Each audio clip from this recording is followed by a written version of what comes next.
দিন কয়েক আগে ভেঙে দেওয়া হয়েছে ডিপজলের অধীনে থাকা অবৈধ স্থাপনা, কিন্তু এ নিয়ে এখনও কোনো মন্তব্য করেননি বাংলা চলচ্চিত্রের খলনায়ক খ্যাত মনোয়ার হোসেন ডিপজল।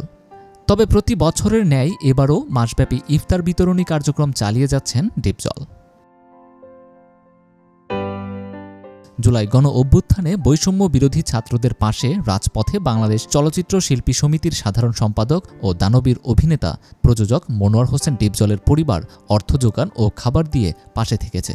৫ আগস্ট পরবর্তী বন্যায় ডিপজলের পক্ষ থেকে তার ছেলে বন্যার্থদের মাঝে সুপেয় পানি ও ত্রাণ সহায়তা দিয়ে আলোচনায় আসেন। রমজানের প্রথম দিন থেকে শেষ দিন পর্যন্ত পথচারী ও দুস্থ মানুষের জন্য মাসব্যাপী ইফতারের আয়োজন করেছেন। রাজধানীর গাবতলী, আগারগাঁও এবং মহাখালীর আশেপাশে এলাকার বিভিন্ন স্থানে প্রিজন ভ্যানের মাধ্যমে ইফতার বিতরণ করছে তার প্রতিষ্ঠানের প্রতিনিধিরা। গত ২ রমজান ডিপজল তার ফেসবুক পেজে ইফতার বিতরণের কয়েকটি ছবি পোস্ট করে লিখেছেন, আলহামদুলিল্লাহ, দ্বিতীয় দিনের মতো ইফতার বিতরণ কার্যক্রম চলছে। ইনশাল্লাহ পুরো রমজান জুড়ে অব্যাহত থাকবে। দোয়া ও সহযোগিতা কাম্য।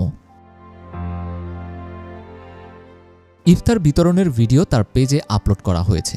এদিকে কিছুদিন আগে গাইবান্ধার তালুক রিফায়েতপুর স্টেশন বাদিয়াখালীতে ডিপজলের মা মরহুমা হাজী জবেদা বেগমের নামে মাদানিয়া মসজিদ কমপ্লেক্সের কাজ শুরু হয়েছে। মসজিদ নির্মাণ সম্পন্ন হওয়ার পর সেখানে একটি মাদ্রাসার কাজ চলছে।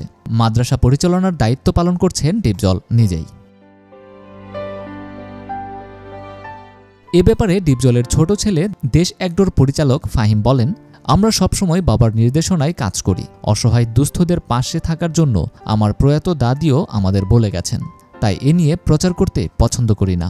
সকলের দোয়া চাই যেন সাধ্যমতো রোজাদারদের পাশে ইফতারি নিয়ে হাজির হতে পারি।